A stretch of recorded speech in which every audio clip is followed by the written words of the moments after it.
కొట్లాడడం వల్ల ఇవాళ తెలంగాణ రాష్ట్రాన్ని సాధించుకున్నాం. ఇలా ఉద్యోగ ఉపాధ్యాయ వర్గాల యొక్క గొప్పతనం సకల జనుల సమయం. అంత కష్టపడి అన్ని ఉద్యమాలు చేసి తెగించి కొట్లాడి సాధించుకున్న తెలంగాణ రాష్ట్రంలో ఇలా పరిస్థితి ఏందో మనం ఆలోచించాలి. 10 సంవత్సరాలు ఒక కుటుంబ పాలన, ఒక అవినీతి పాలన, ఒక మూర్ఖత్వ పాలనతో తెలంగాణ మొత్తం సర్వనాశనం అయిపోయింది. ధనిక రాష్ట్రం అప్పుల పాలైంది, కానీ ఒక కుటుంబం మాత్రం ధనికులు అయిపోయారు. వాళ్ళు మామూలు పాస్పోర్ట్ దందా చేసి దొంగ నోట్ల దందా చేసే కుటుంబం ఇలా వేల కోట్లు సంపాదించింది.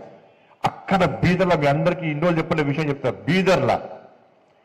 బీదర్లా ఇదే టీఆర్ఎస్ పార్టీ అగ్రనాయకుడికి ప్రింటింగ్ ప్రెస్ ఉండేయారా.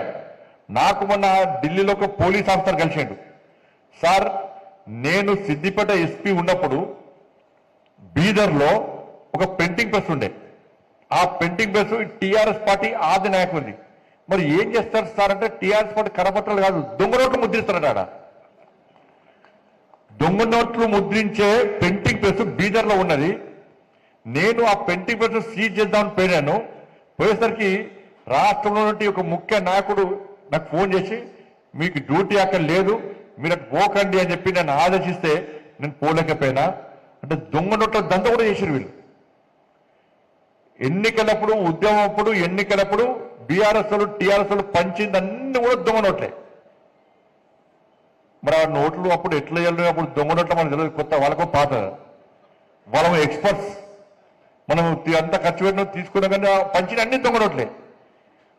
ఉద్యమం తర్వాత ఎన్నికలప్పుడు టీఆర్ఎస్ వాళ్ళు పంచిన పైసలు మొత్తం దొంగ నోట్లే. బీదర్లో ముద్రించిన దొంగ నోట్లు అవి కుల్ల. ఇలా ఆ కుటుంబం ఇలా కోటీశ్వర్లు అయిపోయింది. ఇవాళ మనకు డిఏ లేవా, పిఆర్సీ లేదా, ప్రమోషన్ లేవా, కొత్త ఉద్యోగాలు లేవా. కాబట్టి ఆ పార్టీ చేతిలో సర్వనాశనమైన తెలంగాణ రాష్ట్రం తర్వాత మీరు తప్ప మిగతా ప్రజలంతా ఏమనుకున్నారు, ఒక్కసారి మార్పు జరగాలి. మార్పు జరిగితే ఇవాళ తెలంగాణ రాష్ట్రం కొంచెం బాగుపడతారు. ఈ కుటుంబ కబంధాస్తాల నుంచి తెలంగాణ రాష్ట్రాన్ని సాధించుకోవాలని చెప్పి మార్పు కోరుకున్న ప్రజలు భారతీయ జనతా పార్టీకి ఓటేయాలన్నా తప్పిపోయి కాంగ్రెస్ పార్టీకి ఓటేసారు. ఇప్పుడు కాంగ్రెస్ పార్టీకి ఓటేస్తే పరిస్థితి ఏంటి? వల్ల పెయిన్ మీకలు పోయి పోయేవాడు అంటే అయిపోయింది. నా ఘర్కా నా ఘాట్కా అన్న పరిస్థితి అయిపోయింది. ఇవాళ పరిస్థితి ఏంటో ఒక్కసారి ఆలోచించండి.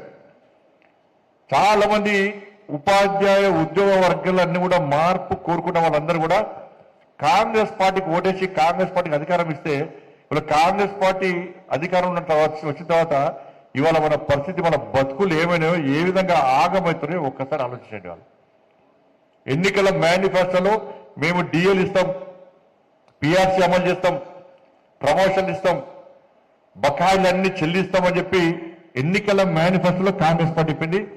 కాంగ్రెస్ పార్టీ ఎన్నికల ప్రచారంలో ప్రచారం చేసింది. బీఆర్ఎస్ పార్టీ మూర్ఖత్వం వల్ల, కేసీఆర్ యొక్క మూర్ఖత్వం వల్ల తెలంగాణ రాష్ట్రం 5 లక్షల కోట్లు 6 లక్షల కోట్లు అప్పుల పాలైంది. ఇది ఎవరు చెప్పారు? సాక్షాత్ ఇప్పుడున్న ముఖ్యమంత్రి గారు ఎన్నికల సందర్భంగా చెప్పారు.